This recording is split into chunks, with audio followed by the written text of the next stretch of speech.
तो सही दिशा में, राइट डायरेक्शन में, पूरी प्रसन्नता, आनंद, उत्साह से, पॉजिटिविटी के साथ अब भी से 5-5 मिनट ये मंडूकासन कपालभाति के साथ कराते हैं। फिर ये शशकासन, ये पूरा पैकेज करें। और खाने पीने में कंट्रोल।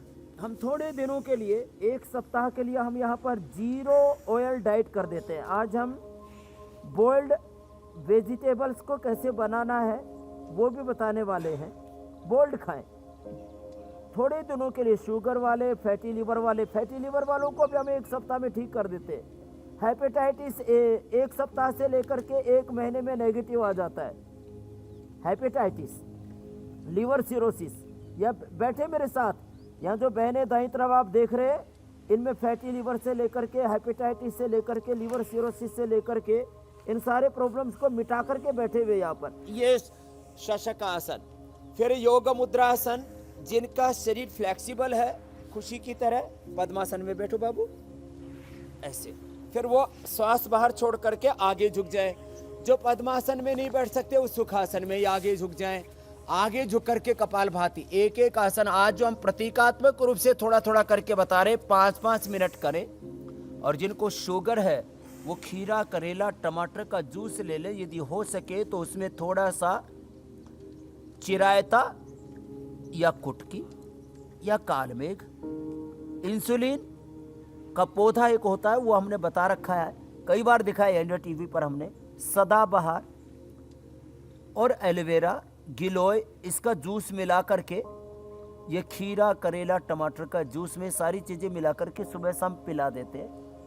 खाली पेट मधुनाशिनी खाने के बाद मधुग्रिट दे देते हैं। और इंसुलिन पहले ही दिन से हम बंद करा देते हैं। और खाने के लिए दलिया देते हैं, जिसमें गेहूं, बाजरा, मूंग, चावल 500 ग्राम, घर पे ही बना सकते हैं लोग। ये सब चीजें हम होम रेमेडी के तौर पर बताते हैं। गेहूं, बाजरा, मूंग, चावल 500 ग्राम, 50 ग्राम तेल, 20 ग्राम अजवाइन, ये दलिया, इसको पका करके खा लिया करें। खाली ये दलिया ही खाएं। और जो ये जूस जो मैंने बताया था ये ले। बोल्ड वेजिटेबल है, मंडूकासन, शशकासन। अब अर्ध मत्स्येंद्रासन, बाएं पैर मोड़ ले, दाएं उसके ऊपर ऐसे रख ले। कितना अच्छा करती है तो गुड़िया, क्या बात है, ऐसे फर्स्ट क्लास, एकदम नाम बोलने से पहले ही कर देती है ऐसे। और जो ऐसा न कर पाए वो वक्रासन कर ले। तो आप तो अर्ध मत्स्येंद्रासन करो, मैं वक्रासन करता हूँ, तो दोनों देख लेंगे लोग। ऐसे ही करते रहे और इसमें कपालभाति करें। अच्छा स्वामी जी, तो ये हम खाने के लिए देते, जो अभी बताया। 0 ऑयल कर देते हम फैटी लीवर में, हाँ, कोलाइटिस में, कोलेस्ट्रॉल में, हार्ट की प्रॉब्लम में, स्वामी जी, बहुत फैट बढ़ा हुआ होता उसमें। गॉल ब्लैडर का स्टोन भी जी, पैनक्रियाज की एक बड़ी वजह बनता है। कई बार गॉल ब्लैडर में परेशानी से पैनक्रियाज में सूजन आ जाती है, तो इसमें जो स्टोन आ जाता है उससे निपटने का यौगिक उपाय क्या है?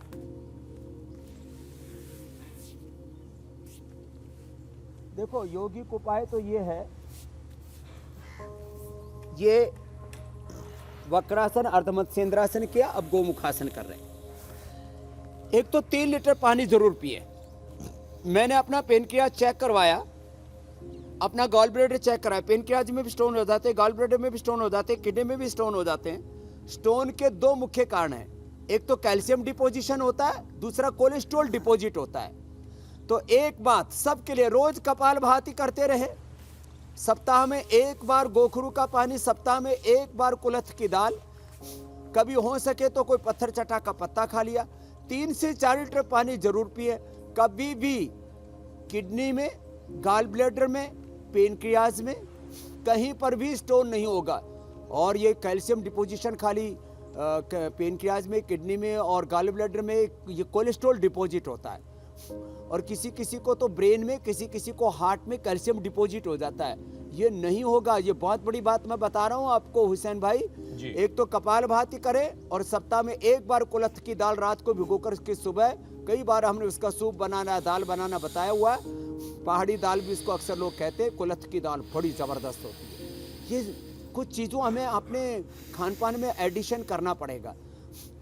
ट्रेडिशन में जो हमें मिलता था, मिश्रित अनाज खाना, अलग अलग तेलों का रोज प्रयोग करना, एक कभी सरसों का तेल, कभी तिल का तेल, कभी नारियल का तेल, कभी ये सनफ्लावर, तो कभी सोयाबीन, अलग अलग जो तेल हैं उनका प्रयोग करें और ज़्यादा तेल ना खाएं। एक अलग अलग तेल, अलग अलग दालें, मिश्रित मल्टीग्रेन, अलग अलग शाक सब्जियां, और सबसे बड़ी बात है रोज सुबह एक बार अंकुरित ले लें। रोज सुबह एक बार अंकुरित ले लें और सुबह उठ करके आंवला, एलोवेरा, गिलोय, व्हीट ग्रास, तुलसी, हल्दी, ये छोटी छोटी चीजें हम जो बताते हैं ना, आज के संदर्भ में मैं बताना चाहूंगा। गॉल ब्लैडर का तो आपने पूछा, वो तो बता ही दिया मैंने। आज के संदर्भ में रोज सुबह उठ करके जो व्हीट ग्रास, एलोवेरा पी लेंगे, उनको कभी भी जिंदगी में एसिडिटी की प्रॉब्लम नहीं रह सकती। व्हीट ग्रास, एलोवेरा और साथ में यदि लौकी का और प्रयोग कर लें तो जैसे भाई बता रहे थे 25 साल की एसिडिटी ठीक कर ली, ऐसे दूसरी तरफ से भी करें।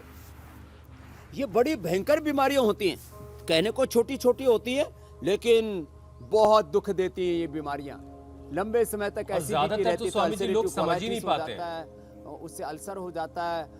और डॉक्टर्स भी जो है अंधेरे में तीर चलाते रहते हैं। हाँ, बस ऐसे मानते हैं तो थोड़ा इंडाइजेशन हो रहा है जी, खट्टी डकार आ रही है और खाते रहते, ऊपर से केमिकल और खाते हैं जो बाजार में मिलते हैं ना। मैं किसी का विरोध नहीं करने के लिए इस बात को नहीं कह रहा हूँ, ये अलग बात है कि ड्रग माफिया का एक अलग प्रकार का कारोबार है, लेकिन जो ऐसे ही गैस बन गई, गैस की दवा खा ली, पेट साफ नहीं हुआ, पेट साफ करने का चूर्ण खा लिया, पहले उसको इग्नोर करते हैं। चलो बेटा, अब पवन मुक्तासन, उत्तान पादासन, ओकासन, शुरुआत पवन मुक्तासन से करते हैं। पवन मुक्तासन, उत्तान अच्छा स्वामी जी, एक विषय और इसमें शामिल कर लेते हैं। सर्वांगासन, हलासन, चक्रासन करेंगे।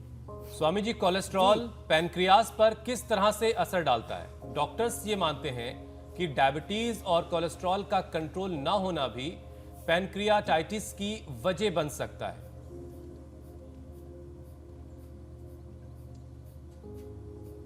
अब पेनक्रियाटाइटिस के बारे में मैं 30 सालों से काम कर रहा हूं हुसैन भाई जी। पूरे वर्ल्ड में लोग बोलते हैं, मैं इसी से रिलेटेड बात कह देता हूं, पेनक्रियाटाइटिस का कोई इलाज नहीं, टाइप 1 डायबिटीज का कोई इलाज नहीं, फैटी लीवर, हेपेटाइटिस का, लिवर सिरोसिस का तो कोई इलाज है ही नहीं। ऐसी तरह से ये इनको असाध्य रोगों में रखा गया है, चाहे वो अर्थराइटिस है, रोमेटोइड अर्थराइटिस है, एंक्लोजिंग स्पोलाइटिस है, अस्थमा, तो इन सब का इलाज हमने कैसे किया है? एक मिनट से लेके 5 मिनट का पूरा पैकेज है पवन मुक्तासन का। उत्तान पादासन करते हुए आपको बताता हूँ। पेनक्रियाज क्या है? पेनक्रियाज है, पेनक्रियाटाइटिस है, पेनक्रियाज पर सूजन, हेपेटाइटिस है, लीवर पर सूजन, ब्रोंकाइटिस है, फेफड़ों में सूजन, सोराइसिस है, चमड़ी पर सूजन, और अर्थराइटिस है, हड्डियों और मांसपेशियों में, कार्टिलेज में अंदर सूजन। तो ये जो सूजन है ये होती क्यों है? एक तो पित्त के बढ़ने से, पित्त की वृद्धि से होती है, और दूसरा कोलेस्ट्रॉल बढ़ने से पित्त भी अपने आप ही बढ़ जाता है, फैट बढ़ने से ये चीजें होती है। तो मैंने देखा पेनक्रियाटाइटिस विशुद्ध रूप से आयुर्वेद की दृष्टि से पित्त वृद्धि का रोग है, और हम लोगों को व्हीट ग्रास, एलोवेरा पिला करके, अविपत्ति कर चूर्ण, मुक्ता शुक्ति, मोती पिष्टी खिला करके, और ये अंकुरित अन्न खिला करके, सादा भोजन करा करके, पहले ही दिन, और मिट्टी की पट्टी पेट पे रखवा के पहले ही दिन से हम ये पेनक्रियाटाइटिस को ठीक कर देते, नहीं तो इतना भयंकर दर्द उठता है, असह्य वेदना होती है। तो पेनक्रियाटाइटिस विशुद्ध रूप से एक पित्तज रोग है। बस घी फैट बंद कर दें। जो योगाभ्यास हम आज बता रहे हैं, पवन मुक्तासन, उत्तान पादासन के बाद अब नौकासन, सेतु बंधासन और पादांगुष्ठन आश्वास प्रश्वासन, ये अभ्यास करेंगे तो उनका पेनक्रियाटाइटिस 100% अच्छा हो जाएगा हुसैन भाई।